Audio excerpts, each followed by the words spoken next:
रामकृष्ण हरी। आज नारद जयंती आहे।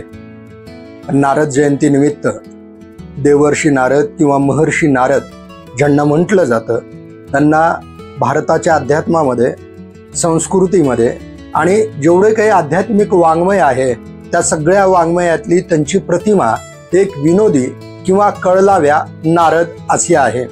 त्या नारदांनी त्या काळामध्ये प्रसारमाध्यम म्हणजे मीडियाची बरोबर भूमिका वठवली होती। नारद म्हणजे सगळ्या सृष्टीमध्ये ज्यांचा वावर आहे, म्हणजे कैलाशामध्ये बसलेल्या महादेवापासून स्वर्गात असलेल्या इंद्रापर्यंत, लंकेत बसलेल्या रावणापासून कुठं वावर नाही तर नारदाचा सगळीकडे वावर आहे।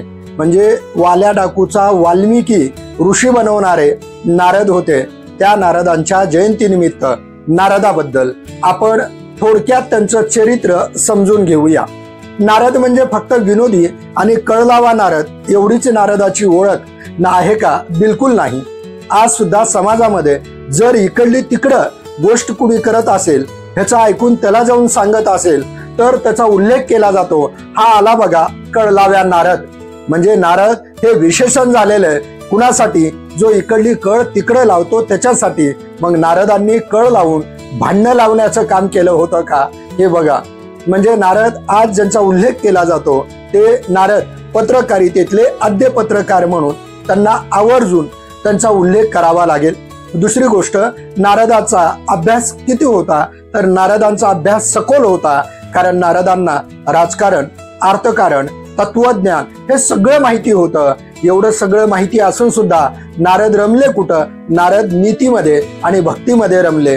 म्हणजे नारदांनी कधीच वाईटाला साथ दिली नाही, पण जिथं वाईट होतंय ते वाईट आहे म्हणून जगाला जाऊन ओरडून सांगण्याचं काम नारदांनी केलं। म्हणून जिथं कुठं नारद जातील तिथं मात्र मोठी कथा, युद्ध घडल्याशिवाय राहत नाही। म्हणून नारदांची उपस्थिती अशा ठिकाणी असते की जिथं नारद काहीतरी घेऊन माहिती कुठंतरी पुरवत असतात। म्हणजे माहिती पुरवण्याचं काम आज जी मीडिया करते त्या काळामध्ये ते करत होते। म्हणून स्वर्ग लोकापासून सत्य लोकापर्यंत, सत्य लोकापासून वैकुंठापर्यंत, वैकुंठापासून कैलासापर्यंत, भूलोकापासून पार पाताळ लोकापर्यंत असं कुठलीही जागा नव्हती जिथं देवर्षी किंवा महर्षी नारद वावरत नव्हते। म्हणजे यत्र तत्र सर्वत्र, जिथपर्यंत आपण म्हणतो की जो न देखे रवी तो देखे कवी, म्हणजे कवी एवढं बघू शकतो, त्याच्या पलीकडे जाऊन नारदापासून कुठलंही काही लपत नव्हतं। कुणी जर समजा काही करायचं तर ते केलेलं नारदांना कळत होतं। म्हणून रावणाकडे काय आहे हे सुद्धा नारदाला कळत होतं।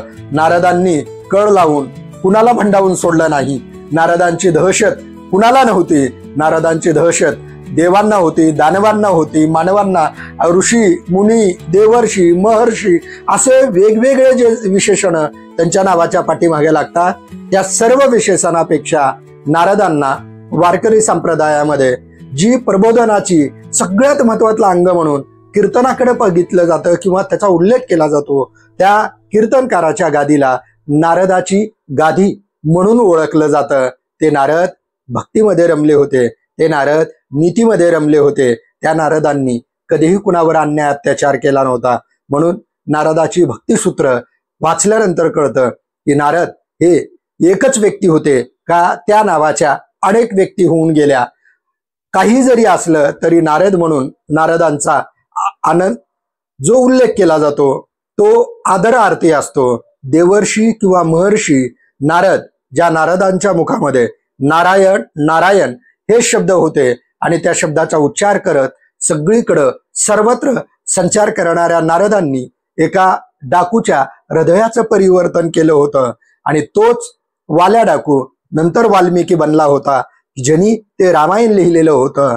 म्हणजे रामायण ज्यांच्याकडून लिहून घेतलं त्या व्यक्तीमध्ये देवत्व किंवा साधुत्व भिनवण्याचं किंवा त्याच्या अंगामध्ये त्या गोष्टी आणण्याचं काम, त्याचा आत्मसाक्षात्कार किंवा त्याचं हृदय परिवर्तन करण्याचं सामर्थ्य नारदाच्या वाणीमध्ये होतं। म्हणून की काय, व्यास सुद्धा नारदाकडेच चर्चेला, संवादाला जात असतात।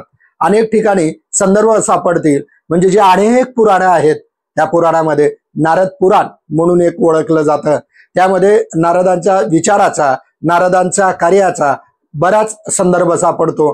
त्या पुराणाव्यतिरिक्त आणखीन 1-2 असे पुराण आहेत की ज्याच्यामध्ये नारदांचा संदर्भ बऱ्याच ठिकाणी सापडत असतो.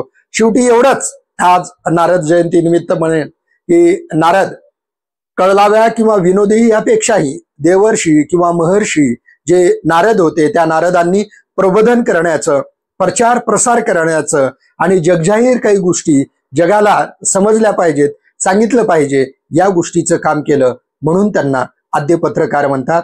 अशा नारदांची आज जयंती आहे. त्या जयंतीच्या निमित्त आपण नारदांचे विचार समजून घेतलो. तुम्ही माझे विचार ऐकताय, मला सहकार्य करताय, म्हणून तुम्हा सर्वांचे ही मनापासून आभार. इथं थांबतो. धन्यवाद. रामकृष्ण हरी.